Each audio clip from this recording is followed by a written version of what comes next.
आश्चर्य और खेद में निमग्न हुए अर्जुन आगे के श्लोक में अपनी दलीलों का अंतिम निर्णय बताते हैं। यदि माम प्रीत कारमम शस्त्रम शस्त्र प्राणय धार्तराष्ट्रारणे हन्युस्तन्मे क्षेमतरम भवेद। अर्जुन कहते हैं कि अगर मैं युद्ध से सर्वथा निवृत्त हो जाऊंगा तो शायद ये दुर्योधन आदि भी युद्ध से निवृत्त हो जाएंगे, कारण कि हम कुछ चाहेंगे ही नहीं, लड़ेंगे भी नहीं, तो फिर ये लोग युद्ध करेंगे ही क्यों। परंतु कदाचित जोश में भरे हुए तथा हाथों में शस्त्र धारण किए हुए ये धृतराष्ट्र के पक्षपाती लोग सदा के लिए हमारे रास्ते का कांटा निकल जाए, वैरी समाप्त हो जाए, ऐसा विचार करके सामना ना करने वाले तथा शस्त्र रहित मेरे को भी मार दे तो उनका वह मारना मेरे लिए हितकारक ही होगा। कारण कि मैंने युद्ध में गुरुजनों को मारकर बड़ा भारी पाप करने का जो निश्चय लिया है, उस निश्चय रूप पाप का प्रायश्चित हो जाएगा। उस पाप से मैं शुद्ध हो जाऊंगा। तात्पर्य कि मैं युद्ध नहीं करूंगा तो भी मैं पाप से बचूंगा और मेरे कुल का नाश भी नहीं होगा।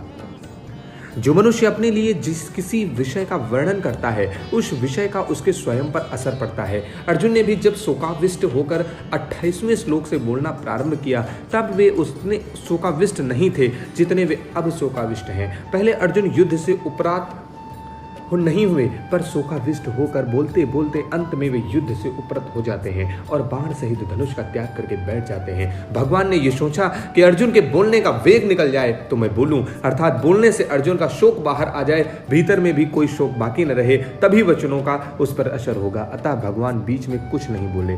अब तक अर्जुन अपने को धर्मात्मा मानकर युद्ध से निवृत्त होने में जितनी दलीलें युक्तियां दी हैं, संसार में रचे पचे लोग अर्जुन की उन दलीलों को ही ठीक समझेंगे और आगे भगवान अर्जुन को जो बातें समझाएंगे उनको ठीक नहीं समझेंगे। इसका कारण यह है कि जो मनुष्य जिस स्थिति में है उस स्थिति की उस श्रेणी की बातों को ही वो ठीक समझता है, उससे ऊंची श्रेणी की बात भी समझ ही नहीं सकता। अर्जुन के भीतर कौटुंबिक मोह है और उस मोह से आविष्ट होकर ही वे धर्म की साधुता की बड़ी अच्छी बातें कह रहे हैं। अतः जिन लोगों के भीतर कौटुंबिक मोह है उन लोगों को ही अर्जुन की बातें ठीक लगेंगी, परंतु भगवान की दृष्टि जीव के कल्याणकारी की तरफ है और उसका कल्याण कैसे हो, भगवान की इस ऊंची श्रेणी को दृष्टि को वे लोग समझ ही नहीं सकते। अतः वे भगवान की बातों को ठीक नहीं मानेंगे, प्रत्युत ऐसा मानेंगे कि अर्जुन के लिए युद्ध रूपी पाप से बचना बहुत ठीक था, परंतु भगवान ने उनको युद्ध में लगाकर ठीक नहीं किया। वास्तव में भगवान ने अर्जुन से युद्ध नहीं कराया, प्रत्युत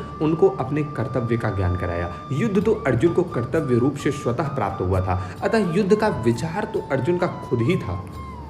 वे स्वयं ही युद्ध में प्रवृत्त हुए थे, तभी वे भगवान को निमंत्रण देकर लाए थे, परंतु उस विचार को अपनी बुद्धि से अनिष्ट कारक समझकर वे युद्ध से विमुख हो रहे थे, अर्थात अपने कर्तव्य के पालन से हट रहे थे। इस पर भगवान ने कहा कि जो तू युद्ध नहीं करना चाहता है ये तेरा मोह है। पूर्व श्लोक में अर्जुन ने अपनी दलीलों का निर्णय सुना दिया। उसके बाद अर्जुन क्या किया इसको संजय आगे के श्लोक में कहते हैं। एव मुक्तावर्जुन शंखे रथोपस्थ उपाविनश्यत विसृज्य संशरः चापम शोक संविघ्न मानसः।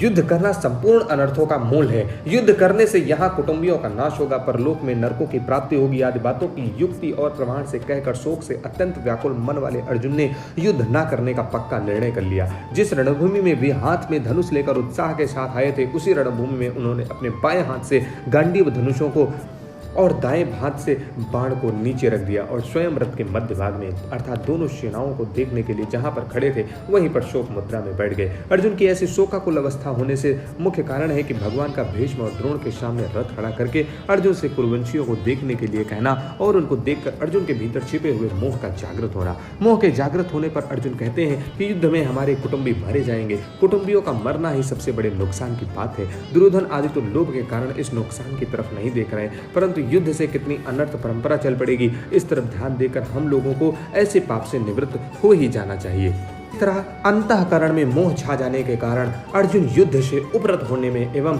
अपने मर जाने में भी हित देखते हैं और अंत में उसी मोह के कारण बाण सहित धनुष का त्याग करके विषाद मग्न होकर बैठ जाते हैं। ये मोह की महिमा है।